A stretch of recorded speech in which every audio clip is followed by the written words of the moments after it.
You're a water and sanitation expert, and MSF has just sent you to Sana'a, the capital of Yemen.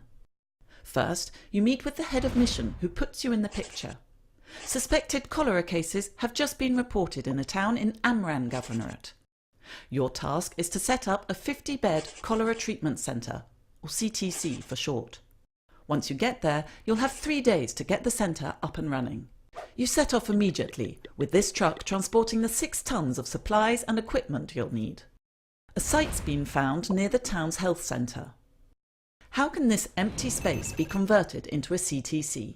First, it needs to be divided up into 4 areas. 3 for patient observation, hospitalisation and recovery. The 4th area is for staff only. To pass from one area to another, you'll need to set up different circuits.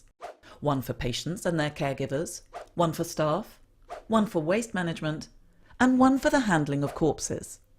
Everyone entering and exiting a CTC goes through a disinfection area. A guard will spray chlorinated water onto the soles of people's feet or shoes as they go in and out. People must wash their hands too. Make sure chlorinated water is available to do so.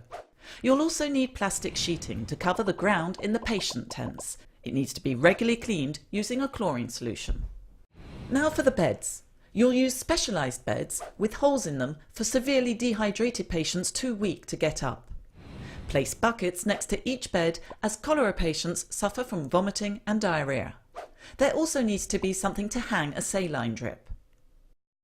Drips are not required in the observation and recovery tents, where patients need just oral rehydration salts mixed with water. The staff area will be used to store supplies. CTCs demand a lot of medical supplies and equipment. These include the famous oral rehydration salts, but also chlorine, IV equipment, buckets, and so on. You'll also need to organise water supply. CTCs use huge quantities of water that has to be chlorinated to avoid risk of contamination. It's also where staff prepare the chlorine solutions. Depending on what it's for, cleaning floors, spraying feet, washing hands, or the handling of corpses, different concentrations are made up and used in specific areas in the centre. Lastly, you'll have to install latrines and hand washing points, which help prevent the spread of cholera. Because you have 2 objectives: to provide care to patients, but also to contain the epidemic. And it doesn't end there. Your teams will visit the whole area treating water sources, raising awareness to the disease, and implementing hygiene measures in homes and public spaces.